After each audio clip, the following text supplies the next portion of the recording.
Hello student, अपने YouTube channel पर आपका स्वागत है। आज की इस वीडियो पर लेकर के आ चुका हूं प्यारे बच्चों, एक कक्षा 9वीं अर्धवार्षिक परीक्षा 2024-25 का सेट बी है। कौन सा है? सेट बी है। सेट दो ठो में बनाया हूं, तो ये सेट दूसरा है, ठीक ना। कक्षा 9वीं का सामाजिक विज्ञान है, रियल पेपर। कल जो कि आपका पेपर होगा 10 दिसंबर को, उसका पेपर है प्यारे बच्चों, एकदम ओरिजिनल पेपर। यदि आपको पूरे 75 में से 75 अंक चाहिए तो वीडियो को लास्ट तक देखना, और जिन्होंने अभी तक चैनल को सब्सक्राइब नहीं किया है, चैनल को सब्सक्राइब कर लो, बेल आइकन को प्रेस कर लो, और इस वीडियो को जितना हो सके दोस्तों अपने फैमिली में भेजो, अपने दोस्तों में भेजो, ताकि सभी के पास पहुंच पाए और वो भी अच्छे से तैयारी कर सकें। एक पेपर और मैंने पहले ही अपलोड कर दिया है, वो सेट ए था, ये सेट बी है, ठीक। इसको आप अच्छे से तैयार कर लेना। यहाँ पास आप देखो, और हाँ, चैनल को सब्सक्राइब कर लिया, और पीडीएफ चाहिए तो नीचे टेलीग्राम ज्वाइन कर लेना। भारत के उत्तर में स्थित नवीन वलित पर्वत श्रृंखला है, तो कौन सी वलित पर्वत श्रृंखला है? तो हिमालय। ब नंबर क्या हो जाएगा? हिमालय।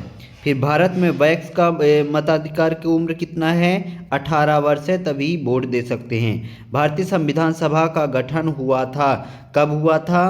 भारतीय संविधान सभा का गठन इसका हो जाएगा 1946 में हुआ था, ठीक। फिर अगला क्या है? लोकसभा सदस्यों की संख्या सर्वाधिक किस राज्य में है? तो किस राज्य में है? उत्तर प्रदेश। किसमें? उत्तर प्रदेश। सा नंबर। अगला क्या है? 2011 की जनगणना के अनुसार भारत में सबसे अधिक निर्धन राज्य कौन सा है? तो बिहार है। कौन सा है? बिहार, ठीक। अगला क्या है? डेमोक्रेसी किस भाषा का शब्द है? तो डेमोक्रेसी किस भाषा का शब्द है? यूनानी भाषा। कौन सी? यूनानी भाषा। इस तरीके से आपको ऑब्जेक्टिव के आंसर मैंने यहाँ पास बता दिए हैं, और आप इसको अच्छे से तैयार कर लेना। यहाँ पास देखो, अगला क्वेश्चन क्या है बच्चों? रिक्त स्थानों की पूर्ति करने को कहा गया है, ठीक। क्या करना है? रिक्त स्थानों की पूर्ति। पहला है, भारत का संविधान लिखने वाले सभा में खाली स्थान सदस्य थे, तो कितने सदस्य? भारत का संविधान लिखने वाले सभा में खालिस्तान सदस्य थे, तो कितने सदस्य थे? इसको आपको बाद में बताऊंगा, ठीक ना। लेकिन कब से स्टार्ट हुआ? तो 26 नवंबर 1949 से लिखना स्टार्ट हुआ था, ठीक ना।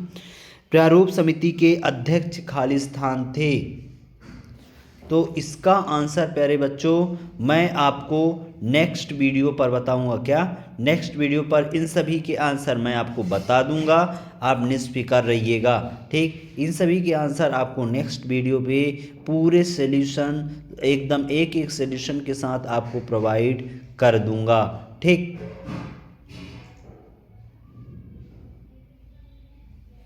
ओ सॉरी, यहाँ पास मैं आपको बताते जा रहा हूँ, भारत का संविधान लिखने में सभा में खालिस्तान सदस्य थे, तो 299 सदस्य थे। प्रारूप समिति के अध्यक्ष खालिस्तान थे, तो डॉक्टर भीमराव अंबेडकर जी ने लिखा था, अंबेडकर, ठीक। फिर अगला क्या है? प्रारूप भारत में वैक्स मताधिकार का उम्र कितना है? तो 18 वर्ष है। कितना वर्ष? 18 वर्ष है। जो अपने परिवार के साथ काम करते हैं उन्हें क्या कहते हैं? उन्हें छोटे किसान कहते हैं। क्या कहते हैं? छोटे किसान। अर्थव्यवस्था के खालिस्तान प्रमुख क्षेत्र होते हैं, तो 3 क्षेत्र होते हैं। कितने? 3। विश्व का सबसे बड़ा महाद्वीप खालिस्तान है। एशिया महाद्वीप विश्व का सबसे बड़ा महाद्वीप माना जाता है, ठीक। अगला क्वेश्चन यहाँ पास आपको बताते जा रहा हूँ। सत्य असत्य लिखना था, ठीक ना। रूस में सामूहिक खेती को कोल खोज कहा जाता है, ये सत्य है। भारत दुनिया का सबसे बड़ा लोकतंत्र है, ये भी सत्य है। मुख्य निर्वाचन आयुक्त की नियुक्ति राष्ट्रपति करता है, ये भी सत्य है।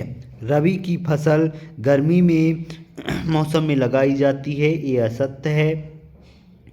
फिर मनरेगा के अंतर्गत 200 दिन काम की प्रक्रिया है, ये भी असत्य है।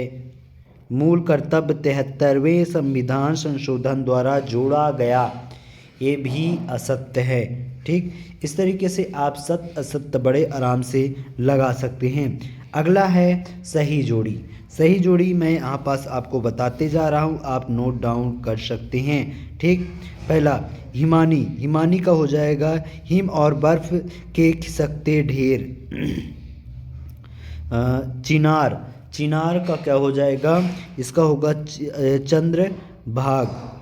ठीक, क्षोभ मंडल। क्षोभ मंडल का क्या होगा प्यारे बच्चों, इसका हो जाएगा जेट वायु धाराएं। ठीक,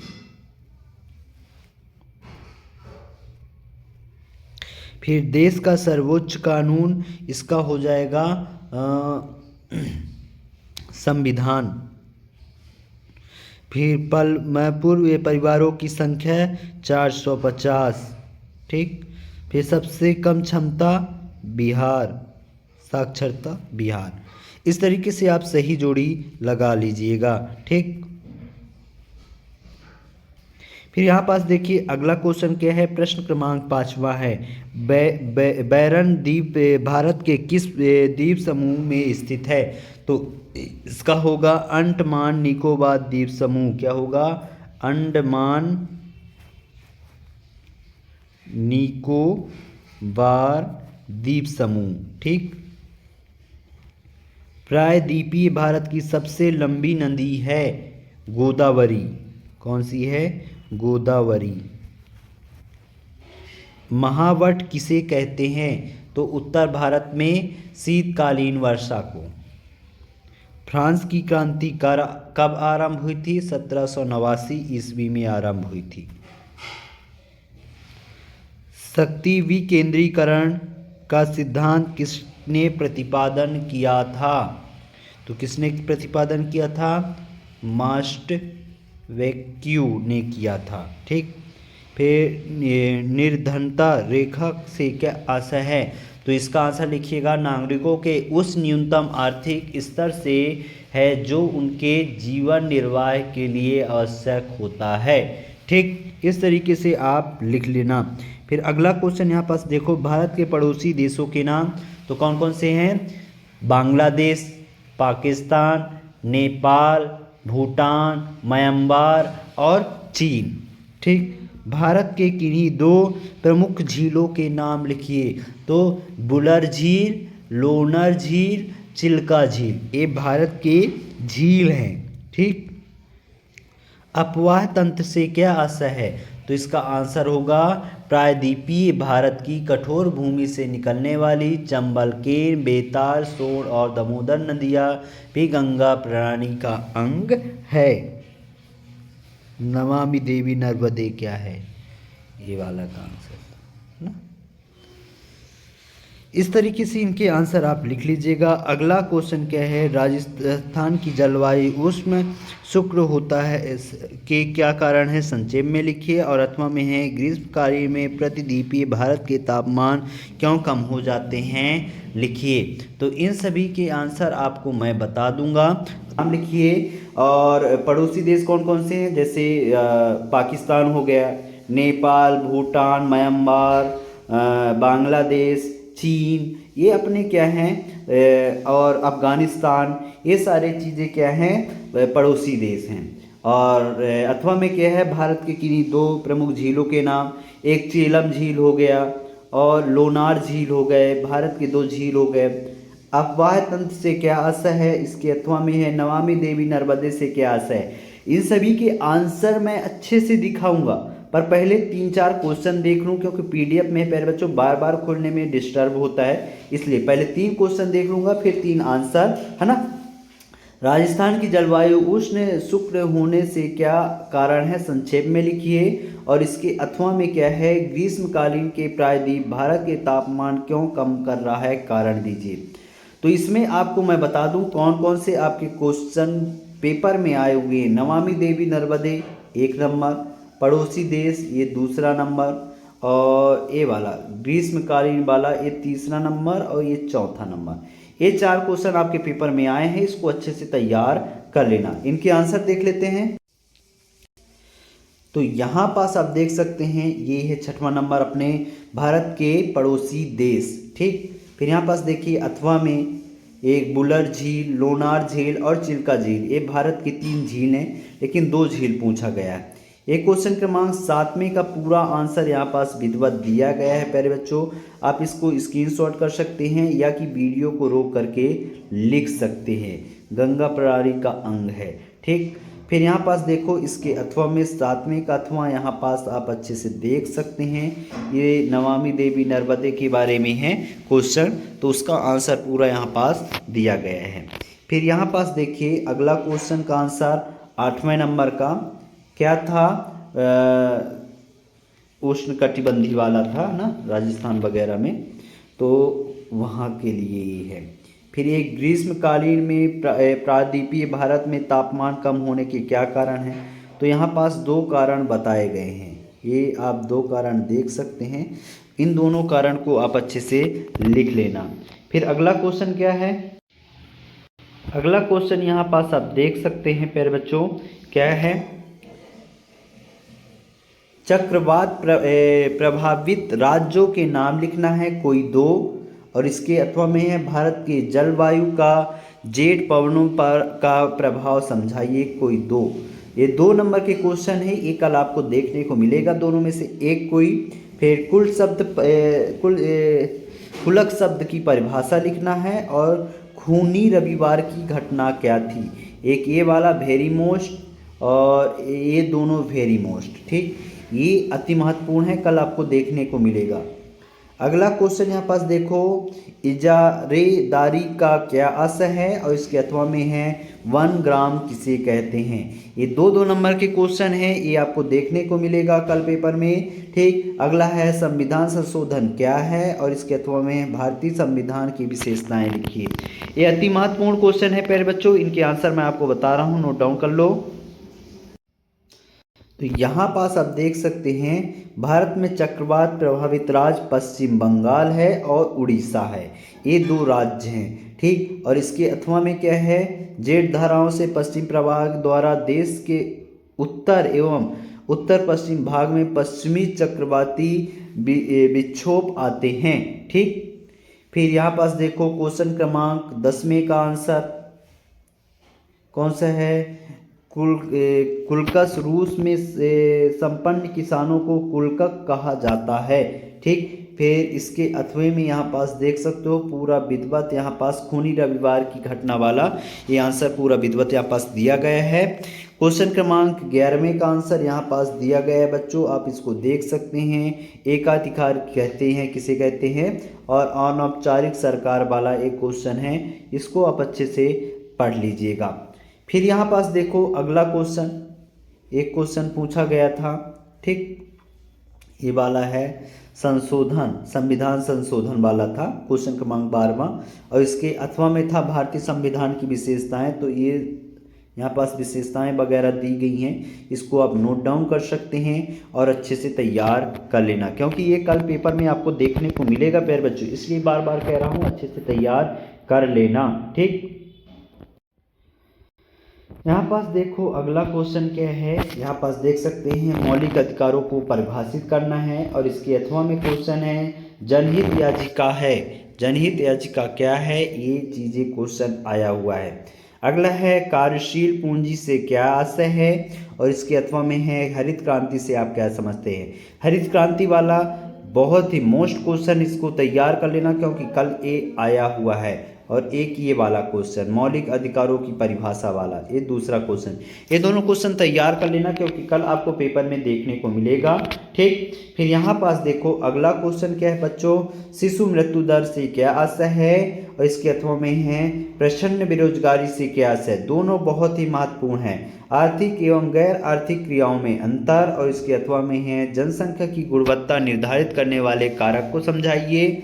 फिर अगला क्वेश्चन है लोकतांत्रिक चुनावों के लिए जरूरी न्यूनतम शर्तें कौन कौन सी होती हैं, और विधायक क्या होते हैं। इन सभी के आंसर मैं आपको यहाँ पास दिखा रहा हूँ, नोट डाउन कर सकते हैं। यहाँ पास देखिए क्वेश्चन क्रमांक 13वें का है संविधान के तहत गारंटीज, ये वाला, इसके अथवा वाला आंसर यहाँ पास है 13वें का। ठीक, दोनों को लिख लेना। ये है क्वेश्चन क्रमांक 14 का आंसर, और ये 14 के 8वां का आंसर। और ठीक, फिर यहाँ पास देखो ये 15 का आंसर है, और ये 15 के 8वां का आंसर यहाँ पास पूरा दिया गया है। यहाँ पास देख सकते हैं 16 का आंसर यहाँ पास पूरा विधिवत दिया गया है बच्चों, इसको आप नोट डाउन कर लेना।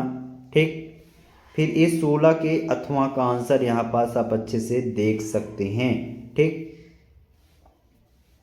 फिर यहाँ पास देखिए क्वेश्चन क्रमांक 17 का उत्तर यहाँ पास पूरा विधिवत दिया गया है, और 17 के 8वां का आंसर यहाँ पास दिया गया है।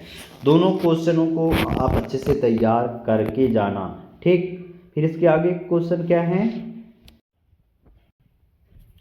यहाँ पास देखो अगला क्वेश्चन रेशम मार्ग पर संक्षिप्त में लिखना है, और इसके 8वां में क्या है, भुवन पोर्टल पर टिप्पणी लिखना है। एक क्वेश्चन 3 नंबर के प्यारे बच्चों तैयार कर लेना। और झूमी खेती पर टिप्पणी, ये वाला वेरी मोस्ट है, 3 नंबर का है, वेरी मोस्ट है, तैयार कर लेना। इसके 8वां में है राय का समुदाय की जीवन शैली लिखिए कि कैसी थी। ठीक ना। फिर यहाँ पास देखिए अगला क्वेश्चन, भारत में निर्धनता उन्मूलन के लिए सरकार द्वारा चलाई गई 3 योजनाओं के नाम लिखना है, 3 नंबर का है। इसके अथवा में क्या है, राष्ट्रीय काम के बदले अनाज कार्यक्रम के बारे में लिखना है। और 21वां क्या है, महानदी के नाजीवाद को जन आंदोलन बनाने में क्या भूमिका है, 4 नंबर का क्वेश्चन है। इसके अथवा में क्या है, रबी और खरीफ फसल में अंतर बताओ। ठीक, अगला क्वेश्चन क्या है, लोकतंत्र के खिलाफ अपन मत तर्क सहित लिखिए। और इसके अथवा में है, भारत में चुनाव लोकतांत्रिक तरीके के होते हैं, समझाइए। ये 23वें के क्वेश्चन हैं जो कि ये आपको मानचित्र में दर्शाने हैं। तो इन सभी के आंसर यहाँ पास बता रहा हूँ, नोट डाउन कर लो। तो यहाँ पास आप देख सकते हैं क्वेश्चन क्रमांक 18वां और उसके 8वां का आंसर यहाँ पास दिया गया है। इसी तरीके से यहाँ पास क्वेश्चन क्रमांक 19वें का आंसर है, 19वें के 8वां का आंसर यहाँ पास दिया गया है। आप देख सकते हैं 19वें के 8वां का आंसर। फिर ये 20वां क्वेश्चन क्रमांक 20 और उसके 8वां का आंसर, दोनों आंसर दिए गए हैं, नोट डाउन कर लो। क्वेश्चन क्रमांक 21 का आंसर यहाँ पास आप देख सकते हैं, ये 8वें का आंसर है। ठीक, फिर यहाँ पास देखिए क्वेश्चन क्रमांक 22वें का आंसर है, आमतौर पर भारत के लोकतंत्र के खिलाफ निम्नलिखित तर्क कुछ इस प्रकार हैं। ठीक, फिर यहाँ पास 23वें का आंसर पूरा दिया गया है। ये दिल्ली दर्शाया गया है, क्या क्या दर्शाया गया है, ये दिल्ली, कर्क रेखा, छोटा नागपुर यहाँ पास है, नागपुर का पठार, नर्मदा नदी यहाँ पास और बंगाल की खाड़ी यहाँ पे। तो ये चीज़ें आप दर्शा लीजिएगा। और इसी तरीके से हमने सारे क्वेश्चन के आंसर कवर कर लिए हैं। इसके इस सभी को अच्छे से तैयार कर लेना। एक भी क्वेश्चन आपके छूटने नहीं चाहिए बच्चों, क्योंकि एक भी क्वेश्चन छूट गया, मान के चलो वही आ गया तो, है ना। तो इसीलिए बोल रहा हूँ सभी क्वेश्चन को तैयार कर लेना। और मिलते हैं अगले वीडियो के साथ, तब तक लिए जय हिंद जय।